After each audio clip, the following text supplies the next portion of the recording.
안녕하세요. 오늘은 글로벌 PMC의 내부 전문가 보고서를 바탕으로 한국 투자자들을 위한 일본 부동산 절세 전략의 모든 것을 아주 쉽고 명쾌하게 알려드리겠습니다. 단순히 해외에 투자한다 이런 차원을 넘어서요. 어떻게 하면 일본 부동산을 정말 강력한 절세 도구로 활용할 수 있는지 그 핵심 노하우를 지금부터 탈탈 털어드릴게요. 자, 일단 이 전략이 왜 필요한지 숫자부터 한번 보시죠. 이 그래프를 보시면 와, 한국과 일본의 세금 부담 차이가 정말 극명하게 드러나죠. 똑같은 돈을 벌어도요. 한국에서는 세금을 최대 75%까지 낼 수 있는데 일본에서 5년 이상 길게 가지고 있으면 세율이 약 20%밖에 안 됩니다. 투자자들이 왜 자꾸 다른 대안을 찾는지 이 숫자 하나가 모든 걸 말해주고 있는 거죠. 바로 이 지점에서 오늘 분석의 핵심 아이디어가 나옵니다. 일본을 그냥 해외 투자 처정 하나로 보는 게 아니에요. 한국의 이 높은 세금 부담을 합법적이면서도 아주 전략적으로 피할 수 있는 일종의 강력한 세금 방패로 활용하자는 겁니다. 관점의 전환이 필요한 거죠. 이 완벽한 절세 전략을 이해하기 위한 오늘의 순서입니다. 먼저 한국 세금의 현실을 한번 제대로 보고요. 이어서 일본의 아주 공격적인 비용 처리 전략, 그리고 장기 보유를 통해 세금을 확 낮추는 방법, 마지막으로 최적의 투자 구조인 현지 법인 활용법까지 이 모든 걸 하나로 묶어서 최종 전략으로 정리해드리겠습니다. 자, 첫 번째로 이 전략이 도대체 왜 필요한가 그 배경부터 좀 짚어볼게요. 다들 아시겠지만 한국 부동산 시장은 높은 세율과 아주 강력한 규제로 둘러싸여 있잖아요. 특히 다주택자에게 부과되는 종합부동산세, 우리가 흔히 종부세라고 부르는 거요. 이건 사실상 집을 가지고 있다는 그 자체에 대한 벌금처럼 느껴질 정도로 굉장히 징벌적입니다. 글로벌 PMC 보고서에 나오는 이 한 문장의 핵심을 꿰뚫고 있습니다. 한국의 부동산 세금은 특히 집을 여러 채 가졌거나 법인일 경우에 거의 징벌에 가까운 수준이라 보유 리스크를 엄청나게 키우고 있다는 거죠. 바로 이게 똑똑한 투자자들이 리스크를 나누고 새로운 기회를 찾아서 해외로 눈을 돌리게 만드는 근본적인 이유입니다. 그렇다면 해결책은 뭘까요? 이제 첫 번째 전략적 기준으로 넘어가 보겠습니다. 바로 일본의 독특한 회계 시스템을 활용하는 건데요. 아주 공격적인 비용 처리, 이름하여 감가상각 엔진입니다. 우선 이 전략의 심장이라고 할 수 있는 감가상각이라는 개념부터 확실히 하고 갈게요. 말이 좀 어려운데 쉽게 말해서 시간이 지나면서 낡아지는 건물의 가치를 비용으로 처리하는 거라고 보시면 됩니다. 자, 이 표에서 진짜 중요한 건 바로 이겁니다. 일본의 건물 내용 연수 기준, 특히 목조 건물을 보세요. 22년에서 24년이죠. 이게 한국보다 훨씬 짧아요. 이게 왜 중요하냐면요. 내용 연수가 짧다는 건 그만큼 자산의 가치를 더 빠른 속도로 장부상 비용으로 처리할 수 있다는 뜻이거든요.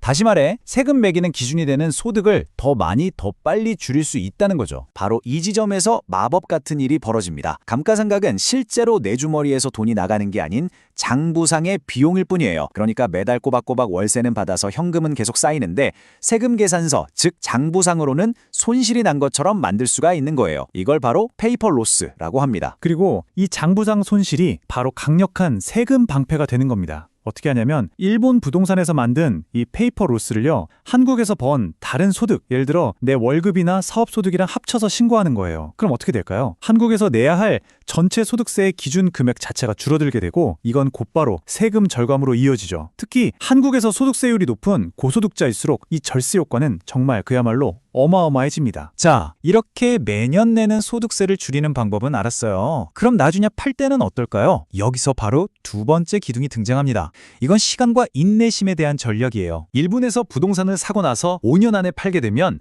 단기 보유로 봐서요, 약 39%나 되는 꽤 높은 양도소득세율을 적용받습니다. 단기 투기를 막으려는 목적이죠. 그런데요, 마법의 숫자, 바로 이 5년을 넘겨서 보유하게 되면 게임의 규칙이 투자자한테 엄청나게 유리하게 바뀝니다.